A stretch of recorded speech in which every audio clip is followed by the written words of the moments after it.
Tenía 2 minutos para empezar, ahora sí ya puedo iniciar. El género Mycobacterium es uno de los géneros que tiene agentes que se ha comprobado prácticamente han surgido y desarrollado con la humanidad. Tan así que si ustedes van a la Biblia encuentran la enfermedad típica causada por uno de los agentes o una de las bacterias de este género, que es la lepra. Por el otro lado, no la Biblia, pero sí en cementerios neolíticos en Alemania, es decir, en Europa, se han encontrado restos o vestigios humanos con características de enfermedad causada por un miembro de este género, que es Mycobacterium tuberculosis. Eso es en Europa. En África, en Egipto para ser precisos, se encuentran las momias, ¿cierto? Sobre todo las momias egipcias.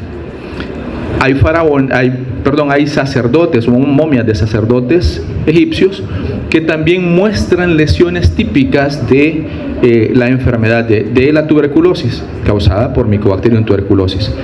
2 continentes. Hay vestigios incas que refieren también lesiones típicas de tuberculosis en Perú. Estamos hablando de 3 continentes ya. Luego, tanto en India hay nociones en algunos libros, en el Rig Veda, que es un libro sagrado para los hindúes, en donde describe la tuberculosis. Y luego, por otra parte, hay también indicios en China de que también se describe la tuberculosis. Entonces, de los 5 continentes habitados conocidos, 4 hay manifestaciones de que la enfermedad y por lo tanto la bacteria ha estado presente prácticamente desde mucho tiempo atrás en el desarrollo de estas civilizaciones. Se han llegado a adaptar muy bien al humano estos microorganismos y ahora vamos a hablar un poquito de ellos, de algunas características, de algunas situaciones que lo hacen especial y definitivamente de las enfermedades que ocasionan, pero cuando menos por nombre.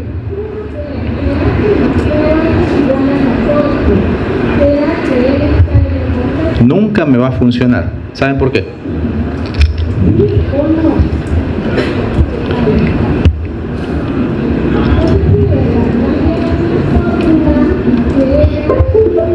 Mi mamá tenía un nombre para eso.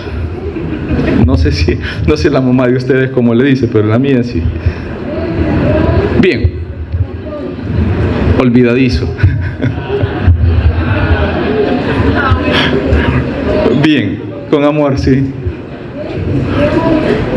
Ya ustedes vieron en la clase anterior a los actinomicetales aerobios.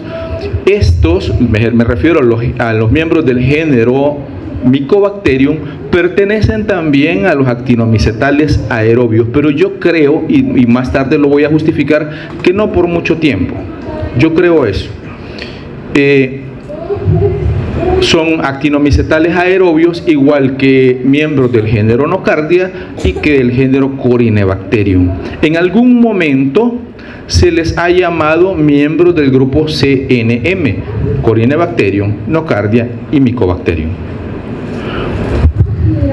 Como estos, es decir, como estos dos, también tiene un alto contenido de guanina y citosina, que anda a veces hasta en un 70% de los microorganismos. Pertenecen a la familia Mycobacteriaceae y dentro de la familia Mycobacteriaceae hay solo un género, el género Mycobacterium. Este género Mycobacterium posee hábitats muy, pero muy variados. Usualmente afecta a humanos en algunos casos, animales, pero puede encontrarse en hábitats no humanos, no animales, es decir, no precisamente en seres vivos, sino en detritos celulares, pero también puede encontrarse en ambientes marinos, dependiendo de la especie. No me estoy refiriendo a que todas las especies están en el mar o que todas las especies están en detritos celulares. Hay hay agentes, hay especies dentro del género que son específicos de algún organismo. Y luego los vamos a ir viendo. Pero en general, algunos están en humanos, otros están en animales, otros están en detritos celulares. Hay algunos que se encuentran en el suelo y otros que pueden encontrarse en ambientes marinos. Por eso dice hábitats variados.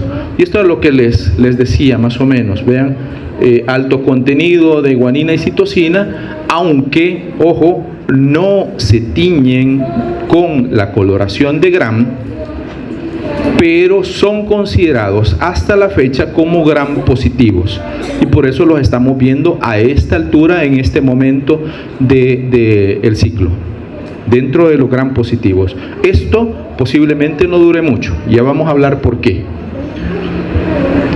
Luego, la familia, el género y algunos representantes del género, y que después vamos a hablar más de ellos. Oigan, si tienen dudas, por favor, levanten la mano y con gusto voy a intentar dar solución a esa duda. Son más o menos 200 especies conocidas del género Mycobacterium, pero de esas 200 especies, algunas causan enfermedad en el humano, no todas, y algunas causan enfermedad bajo condiciones especiales, es decir, que son oportunistas. La mayoría de ellas no deberían de causar naturalmente enfermedad en el humano. Algunas sí, son patógenos estrictos. Por ejemplo, los que comprende el complejo Mycobacterium tuberculosis.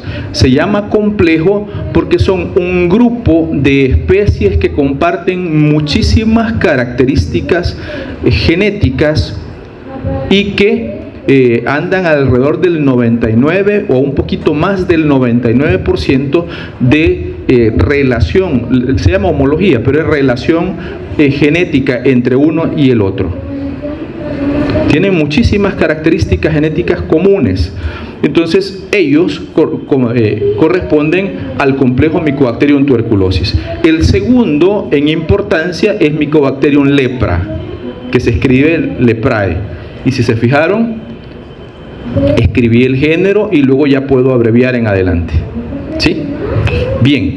Y luego vienen una serie de microorganismos conocidos como han recibido diferentes nombres en conjunto, como MAO, micobacterias atípicas oportunistas, eso significa MAO, o micobacterias no tuberculosas, de forma general, no Mycobacterium, micobacterias no tuberculosas. Así se agrupan en general al resto de microorganismos que usualmente son oportunistas y que no pertenecen ni al complejo Mycobacterium tuberculosis ni a Mycobacterium lepra. Y dentro de ellos están este listado que está acá, pero es muchísimo más grande. Yo lo he puesto solo como un representativo de, claro, algunos de ellos son muy importantes porque pueden ocasionar enfermedad relacionada principalmente con pacientes inmunodeprimidos. A la cabeza aquellos que tienen VIH y SIDA. Por ejemplo, Mycobacterium kansasi, Mycobacterium ulcerans y el complejo Mycobacterium avium, que es avium intracelular. ¿Puedo continuar? Sí. Muy bien. ¿Qué morfología tiene Mycobacterium? Morfología, bacilos. Usualmente son bacilos cortos, la mayoría de ellos son relativamente curvos. No son flagelados, por lo tanto no son móviles, y está con asterisco esto, porque ya algunas bibliografías refieren que Mycobacterium sí posee cápsula. No está definido completamente y para efectos de examen vamos a decir aún no son capsulados para efectos de examen. ¿Sí? No son esporulados, pero que no sean esporulados no significa que no sean altamente resistentes a las condiciones ambientales, sobre todo a la desecación. ¿A qué se debe eso? A que Mycobacterium tiene una pared celular especial. Esa pared celular especial es rica en lípidos. Y esto, que sea rico en lípidos, le proporciona o le confiere características especiales como alta hidrofobicidad, y por lo tanto evita que algunos compuestos que sí pueden entrar en las bacterias típicas no puedan entrar en Mycobacterium.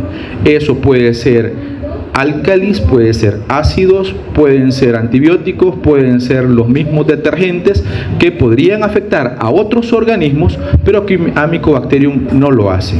Es decir, no necesita una cápsula, no necesita una espora, no necesita un flagelo para poder defenderse, sino que la estructura de su pared celular especial le confiere esas características para poder protegerse del ambiente.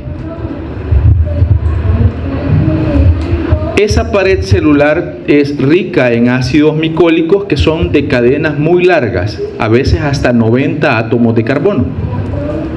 También dentro de su pared celular, allá en la estructura el péptido glicán, tiene ácido mesodiaminopimélico. Eso significa el MDAP, ácido mesodiaminopimélico.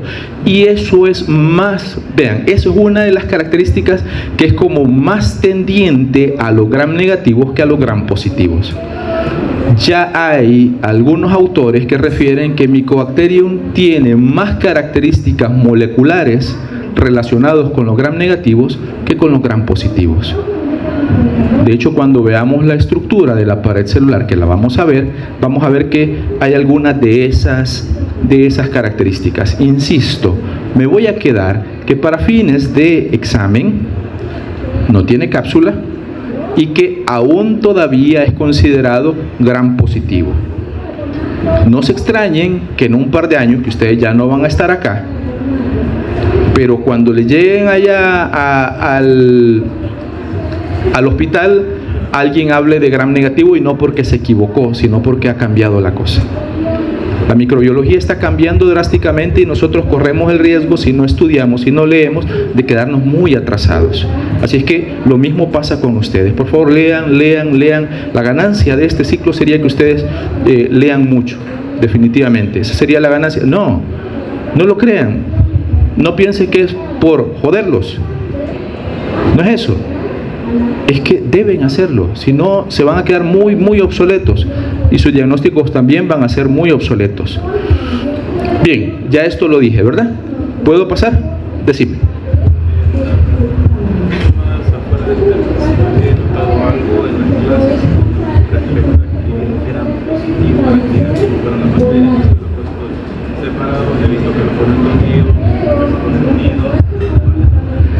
Hay dos maneras correctas de escribir gram positivos. Pueden escribir gram positivos separados, en donde gram va con mayúscula porque es en honor al apellido de quien elaboró, quien inventó la tinción, la técnica de tinción.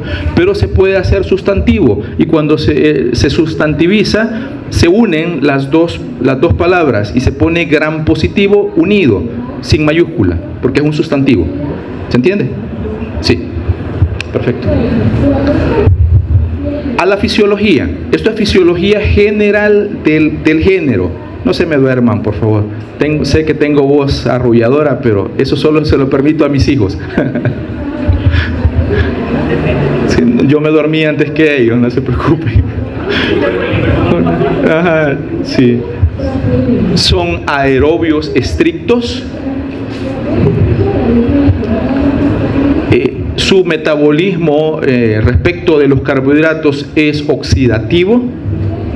Carbohidratos y algunos otros compuestos como aminoácidos, oxidativo.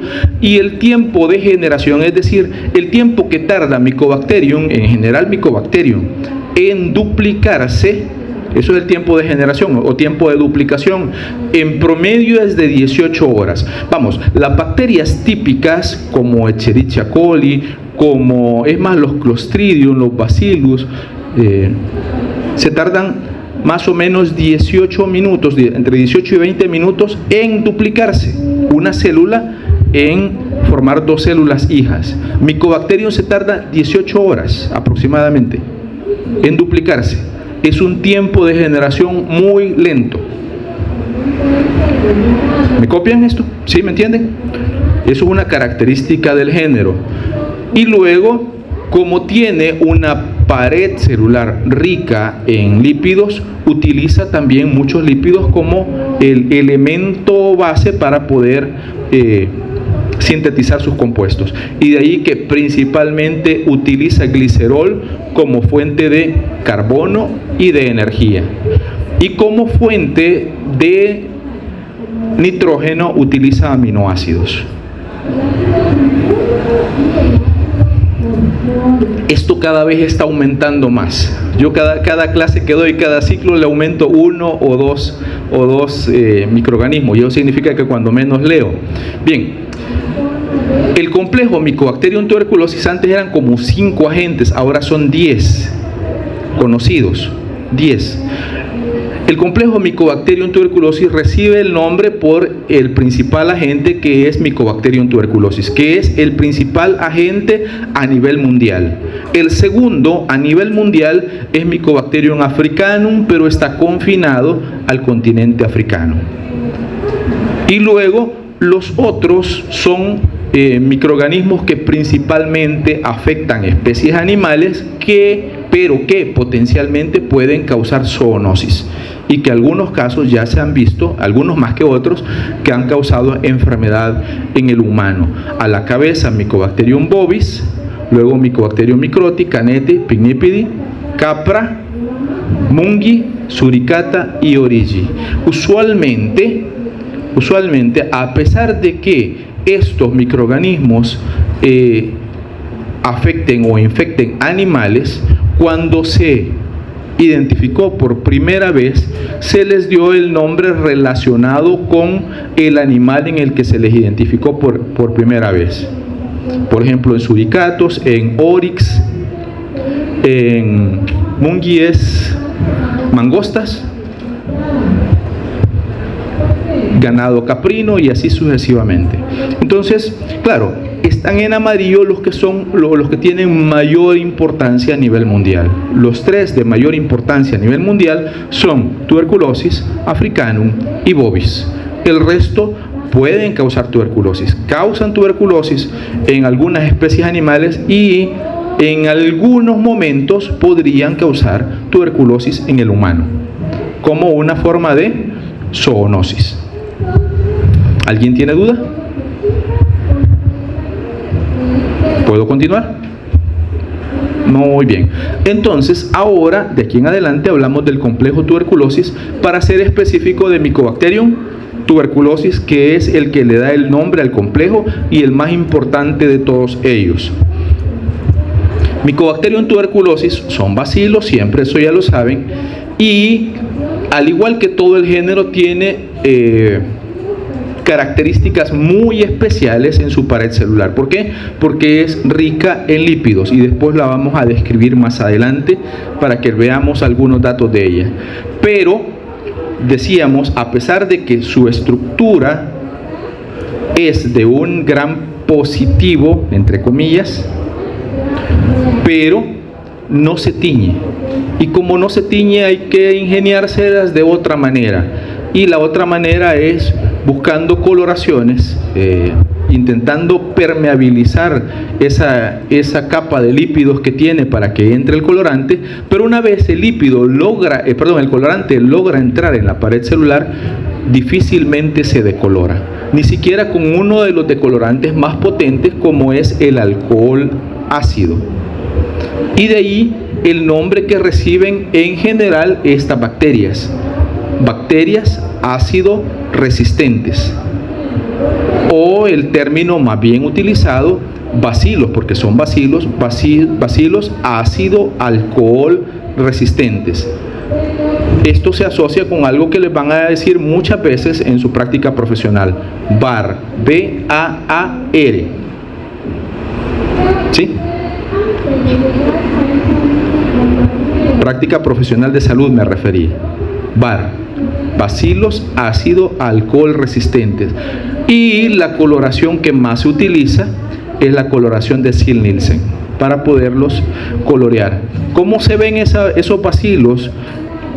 tanto a partir de cultivo como a partir de las muestras, son estas formas que tenemos acá. Son rojos o se ven de color rojo. Cuando lleguemos, creo que la próxima semana tendremos la práctica de coloraciones, van a poder ver esta característica de tinción de estas bacterias. ¿Alguien tiene duda hasta acá? Entonces, con dos cosas me quedo de esta diapositiva. Número 1, son bacilos, y 2, son ácido alcohol resistentes. Y esto denota o demuestra las características de su pared celular. La pared celular. La pared celular es muy compleja, pero vamos a intentar hacerla blandita y hacerla suave. ¿Cómo así? La pared celular está dividida en 3 partes, o podríamos dividirla para estudiarla en 3 partes.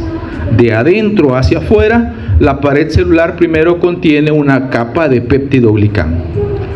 Ese peptidoglicán de especial que tiene en relación con los otros gram positivos que tiene ácido diaminopimélico. Eso es una característica propia de Mycobacterium. La segunda capa, de adentro hacia afuera, es la capa de micolato arabino-galactano. Este micolato arabino-galactano no es nada más que un compuesto formado por dos grupos de moléculas. La primera son ácidos micólicos, que son muchos en la pared celular de las micobacterias, y la segunda, que es un carbohidrato o un disacárido, que en este caso es la D-arabinosa y la D-galactosa. Y de ahí su nombre descriptivo: micolato por los ácidos micólicos, y arabino por arabinosa, y galactano por galactosa. ¿Se entiende? Esta es la segunda capa de adentro hacia afuera, y que conecta literalmente o une literalmente al peptidoglicán de la bacteria con los elementos más externos de la bacteria. La tercera capa es una capa conocida como capa de lípidos libres. Realmente no solo hay lípidos, sino que hay más compuestos. Dentro de esta capa de lípidos libres hay ceras, pero hay un elemento que es importante en la patogenia bacteriana, que se conoce con el nombre de factor cordón. El factor cordón recibe el nombre de trealosa 6,6 dimicolato. ¿A dónde se encuentra? En la pared celular, específicamente en la capa más externa conocida como capa de lípidos libres. ¿Me van siguiendo o tengo que repetir algo? ¿Vamos bien? Bien, dentro de esta capa de lípidos libres también hay polipéptidos, es decir, grupos proteicos que, decime Alexis, ácido mesodiaminopimélico. Decía, en la capa de lípidos libres, que así se llama, pero también contiene proteínas, está un grupo de proteínas que son específicas de Mycobacterium y que son altamente antigénicos, como muchos compuestos que tiene Mycobacterium, pero que sirven, esto es una aplicación práctica para ustedes, para la elaboración del conocido derivado proteico purificado, que también se conoce como PPD y que sirve para la prueba de tuberculina. Si lo vamos a ver y lo vamos a asociar con lo que vamos a ver un poquito más adelante, estos péptidos generan una respuesta retardada, o generan un tipo de hipersensibilidad retardada que se conoce como la hipersensibilidad de tipo tuberculina, que es una hipersensibilidad de tipo 4 mediada por células. Y ya está. ¿Hay alguna duda? Entonces recapitulamos: de adentro hacia afuera, peptidoglicán; siguiente capa a micolato arabino-galactano; y última capa, la capa de lípidos libres, en donde hay ceras, micócidos, serócidos, hay el factor cordón, que es la trealosa 6,6 dimicolato, y las proteínas o los polipéptidos que sirven de base para el derivado proteico purificado. ¿Vamos bien? Ok. Pared celular. Ahora un poco de la fisiología. Respecto de la fisiología, la fuente de carbono y energía es el glicerol, como en todos los Mycobacterium, pero la fuente de nitrógeno es el aminoácido asparagina. No aspargina, asparagina. El tiempo de generación promedio es de 18 horas y compite, sobre todo a nivel intracelular, con la célula por el hierro a través de dos compuestos que se consideran o son llamados sideróforos. Uno, sideróforos porque compiten con el hierro por la célula, es decir, el hierro que se encuentra dentro o fuera de la célula. La bacteria compite para poder adquirirlo para sí, como lo hace con un compuesto llamado exoquelina, que quela o precipita el hierro, y otro que lo introduce, que es conocido como micobactina.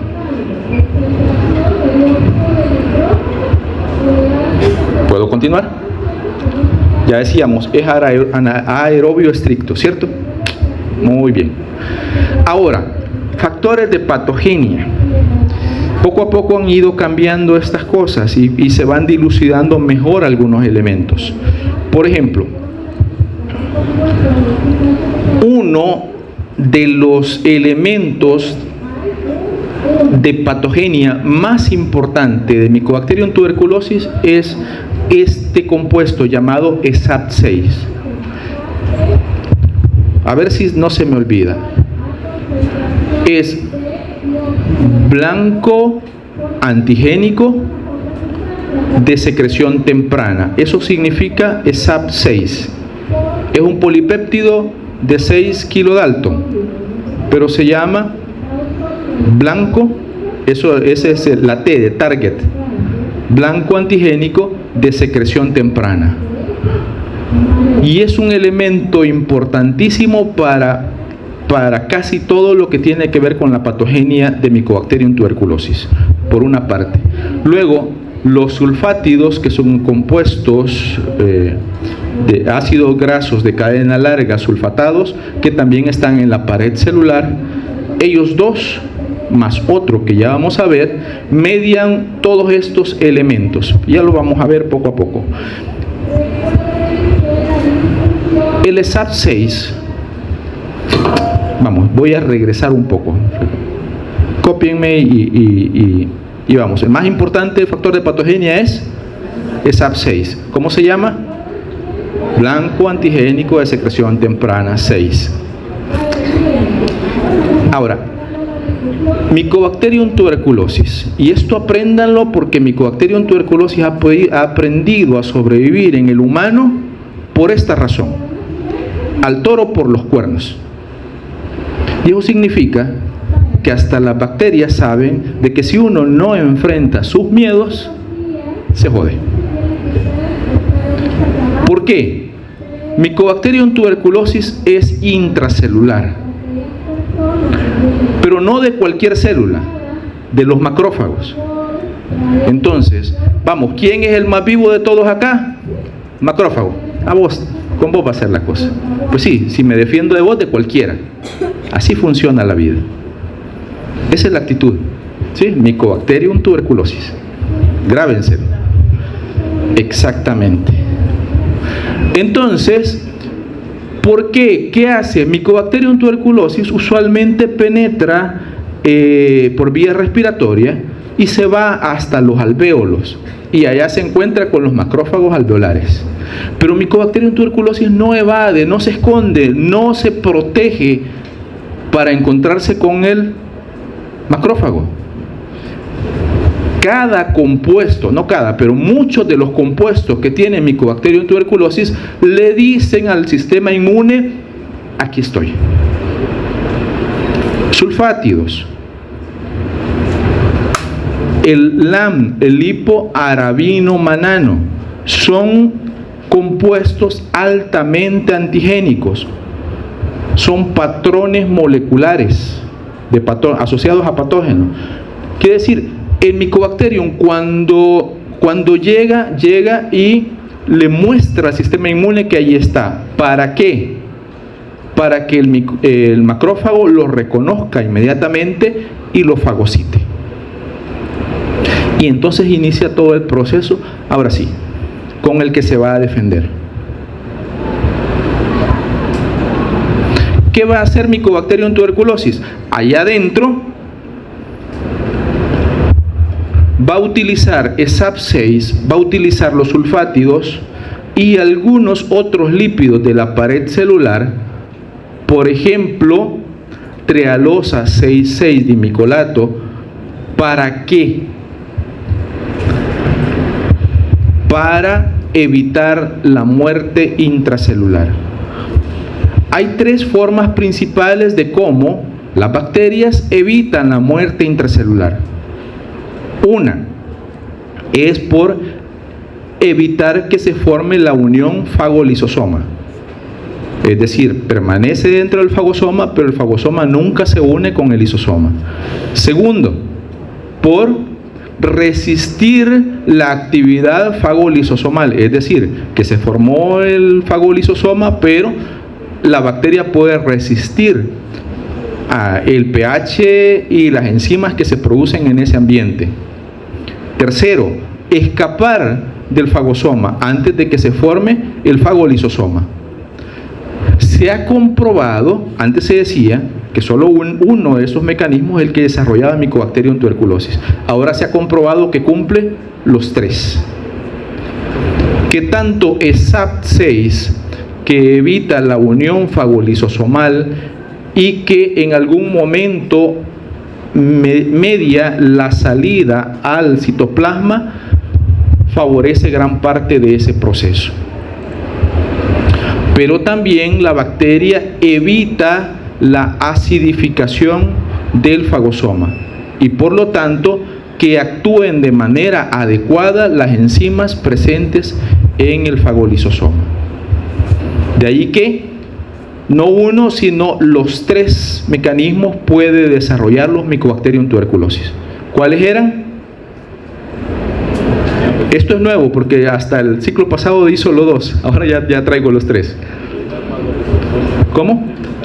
Evitar la unión del fagolisosoma, resistir las enzimas o el ambiente dentro del fagolisosoma, y el tercero es escapar del fagolisosoma. Los tres los ejecuta el Mycobacterium tuberculosis. Además de eso, ESAP6 media que el macrófago muera por apoptosis. Es decir, le da una sobrevida mayor al macrófago, suficiente para que el Mycobacterium, se multiplique alrededor de 5 o 6 generaciones dentro de cada macrófago. Estamos hablando de que forme alrededor de 100 bacilos por cada macrófago infectado. Tampoco es que sea tanto, pero suficiente para que tenga una multiplicación efectiva el Mycobacterium. Estando dentro de macrófagos, evita a los polimorfonucleares. También todo el grupo de lípidos de la pared celular en conjunto evitan la migración de los polimorfonucleares al sitio donde se encuentra el Mycobacterium y median la formación de una estructura conocida como granuloma. Esto es lo que decíamos, evita la unión del fagolisosoma, evita la entrada o la acidificación del fagosoma y ayuda a proteger de las especies reactivas del oxígeno a la bacteria.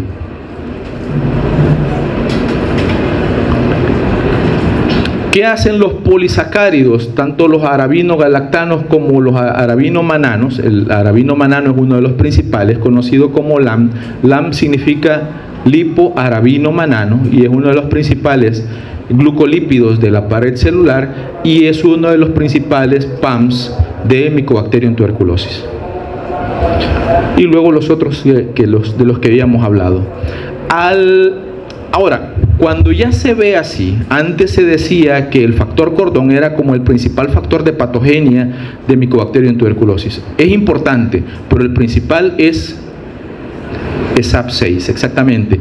Pero el factor cuerda o factor cordón es asociado a cepas de Mycobacterium que cuando se ven al microscopio parece que forman patrones de serpiginosos de asociación o de unión, y estas cepas que forman estos patrones serpiginosos microscópicamente hablando son más virulentas que aquellos que no lo forman, y por eso a ese factor que tenían esas cepas se les llamó factor cordón o factor cuerda.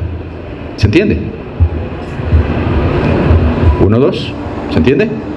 Ok. ¿Cuál es la enfermedad que ocasiona Mycobacterium tuberculosis? Tuberculosis. Pero ¿y si yo les digo la enfermedad de Koch? Es también la tuberculosis, solo que es una forma light de llamarle. Así es que por aquello de que se nos ocurra poner como Mycobacterium y es tuberculosis, ustedes lo van a asociar rápidamente. No, pongámosle otra cosa, solo por hacer el mal, como dicen. La epidemiología. El principal reservorio de Mycobacterium tuberculosis son los humanos infectados. Es decir, una persona que tiene tuberculosis o que alberga al bacilo es el principal reservorio de tuberculosis. Ahora, ¿cuál es la principal fuente? La principal fuente, es decir, ¿desde dónde salen los bacilos? Para adquirir tuberculosis tienen que ser humanos enfermos con tuberculosis pulmonar. Usualmente la forma más común es que una persona tenga tuberculosis pulmonar porque la persona con tuberculosis pulmonar está expulsando los bacilos hacia el ambiente, y otro humano susceptible puede inhalarlos y adquirir la infección, no necesariamente la enfermedad. Esto lo hablaré o lo hablaremos o se hablará, depende si me dan a mí la clase o no, en el siguiente ciclo al hablar de tuberculosis. Lo de la resistencia ya lo dije, y la razón de la resistencia, pero es resistente a colorantes, es resistente a penicilinas y a muchos otros antibióticos, es resistente a ácidos extremos, pHs de 2 fácilmente puede resistirlos, o álcalis. Es resistente por varios días a la desecación, sobre todo si ese ambiente es fresco, y a la sombra.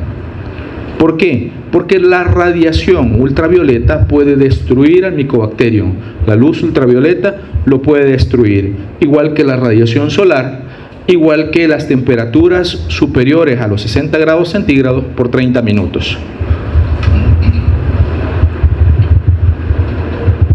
¿Vamos bien? ¿Terminó Mycobacterium? No, yo les voy a pasar la presentación, prefiero que me escuchen, porque de pronto he dicho cosas que no están escritas ahí. ¿Sí?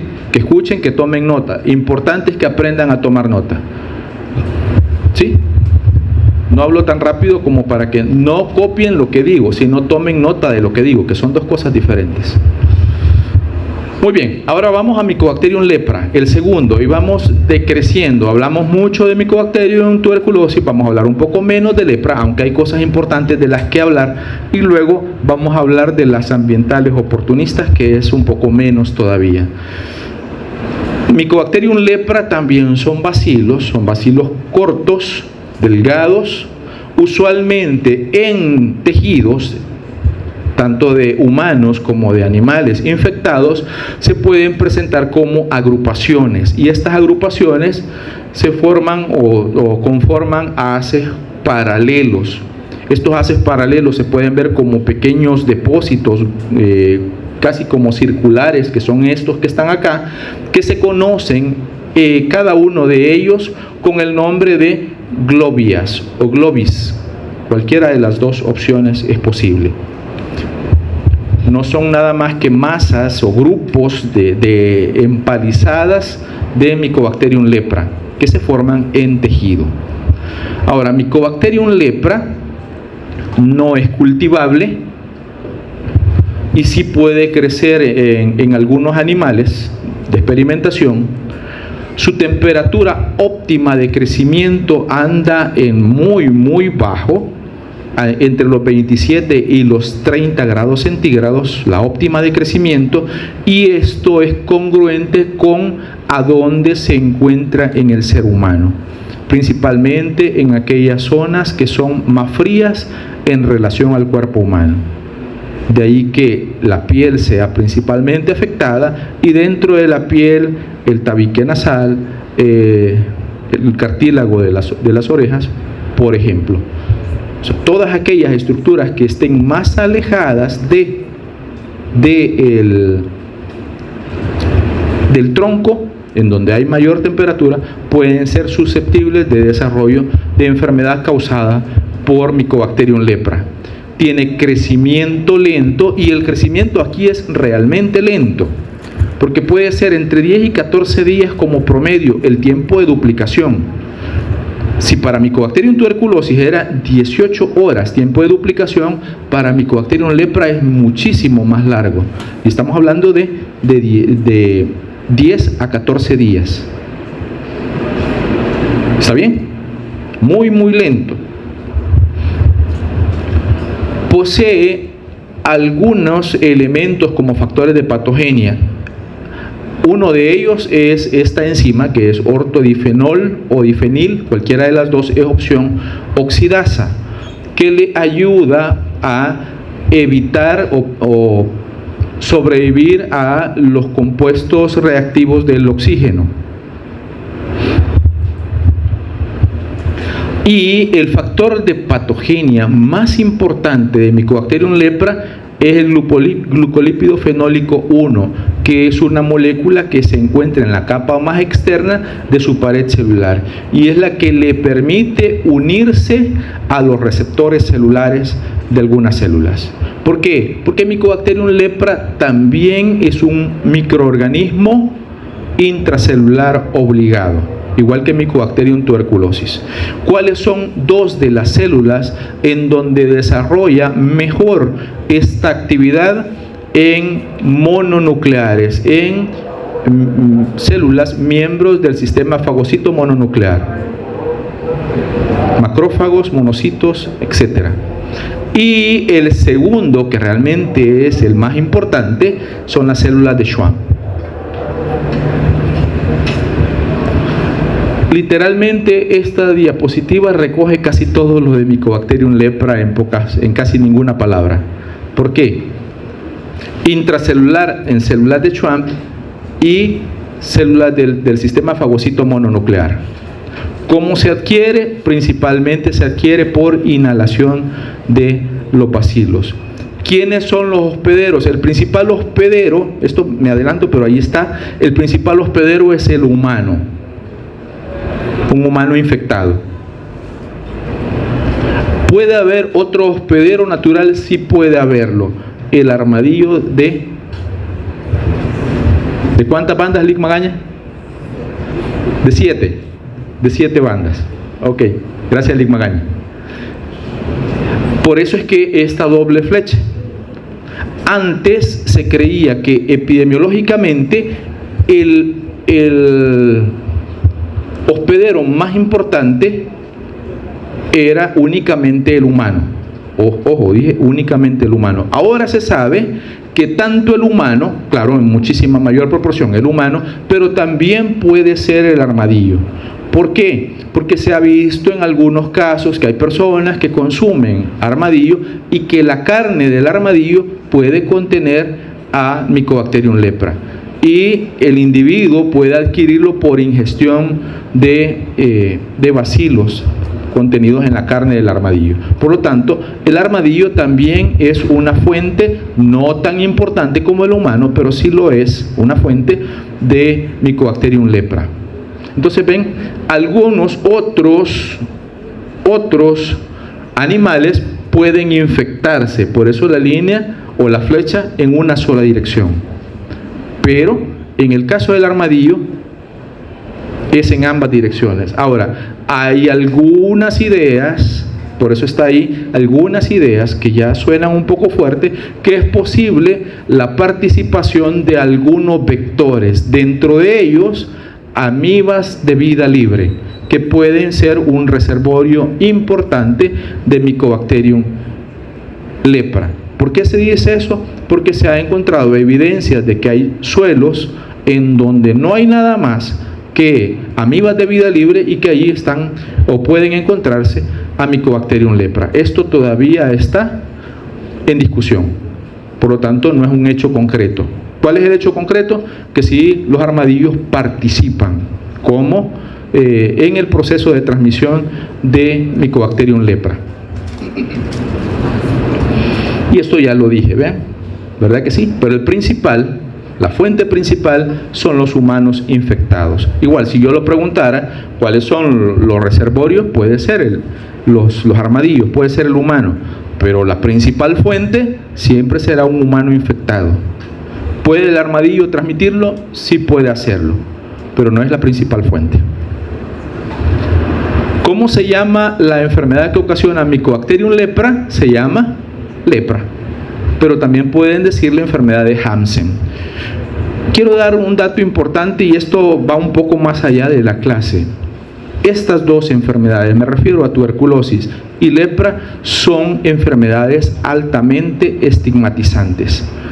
Es decir, que pueden hacer del sujeto que padece esta enfermedad ser discriminado.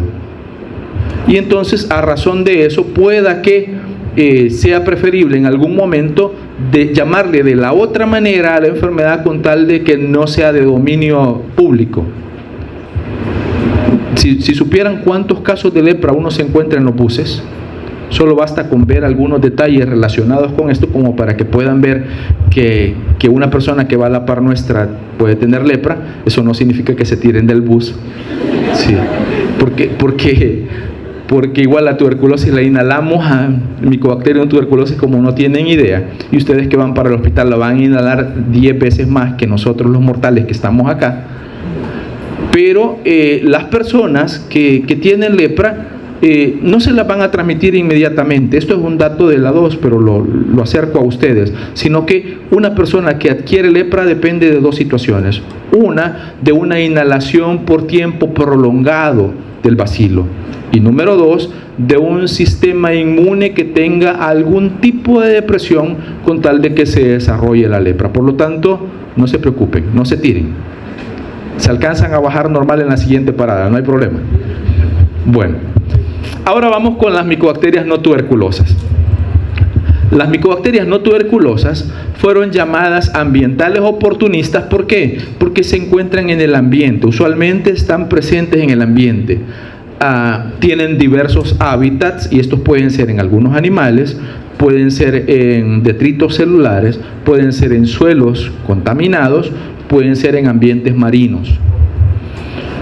¿Por qué trasciende la importancia de las micobacterias no tuberculosas? Porque llegó el VIH y con ello, con el VIH, el SIDA y una depresión inmunológica que puede hacer que estas bacterias que no son patógenas causen enfermedad de tipo oportunista.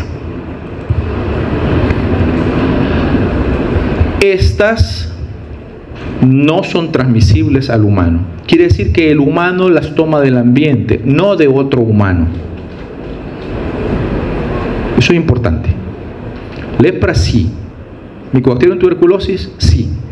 Pero las ambientales oportunistas, o en este caso las micobacterias no tuberculosas, no se adquieren de otro humano.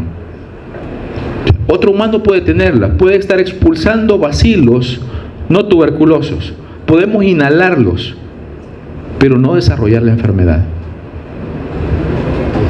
¿Queda claro? Muy bien. Entonces, estas micobacterias no tuberculosas se clasifican todavía según una clasificación conocida como clasificación de Rungeon. Ahora, cada vez más está dejándose la clasificación de Rungeon y está usándose más la clasificación relacionada con el genoma bacteriano. Pero todavía continúa utilizándose y por eso lo menciono para esta clase. Esta clasificación de Ronjon se basa en dos características. Una, la velocidad de crecimiento de las bacterias, y esta velocidad de crecimiento establece un borderline, una frontera. 7 días o antes, crecimiento rápido. Después de 7 días, crecimiento lento. ¿Vamos? Y dos, la producción de pigmento en presencia, ausencia de luz o ambas. La producción de pigmento. Y según esta clasificación, las 3 primeras son de crecimiento lento, es decir, crecen después de 7 días. El grupo 1 de Ronjon 1 en Romanos son conocidas como fotocromógenas, es decir, producen pigmento en presencia de luz. El ejemplo más importante dentro de ellos son dos: Mycobacterium kansasi y Mycobacterium marinum, dos importantísimos agentes dentro de las no tuberculosas. ¿Se los van a aprender? Yo prefiero que sí se los aprendan así como se los estoy diciendo. No todos, pero cuando menos ellos dos, dentro del grupo 1 sí. Dentro del grupo 2 son las de crecimiento lento, conocidos como escotocromógenas, es decir, que producen pigmento en ausencia de luz. Y aquí dentro de ellas, la más importante, Mycobacterium scrofulaceum, que produce un tipo de afección de ganglios linfáticos. Número 3, o el grupo 3, son no fotocromógenas, es decir, no producen pigmento. Son de crecimiento lento, pero no producen pigmento. Y aquí el más importante es el Mycobacterium, el complejo conocido como Mycobacterium avium intracelular. Y el grupo 4 son de crecimiento rápido. Aquí no importa que produzcan o no pigmentos, sino que crecen antes de los 7 días. Y estos, el más importante, el Mycobacterium fortuitum. Y terminé. Muchachos, les agradezco mucho. Terminé 10 minutos antes, fue rápido. ¿Tienen alguien dudas? ¿No la tienen? No, quieren salir huyendo de aquí. ¿Usted tiene dudas? Diga. Gracias entonces, cuídense, feliz día, que les vaya muy bien.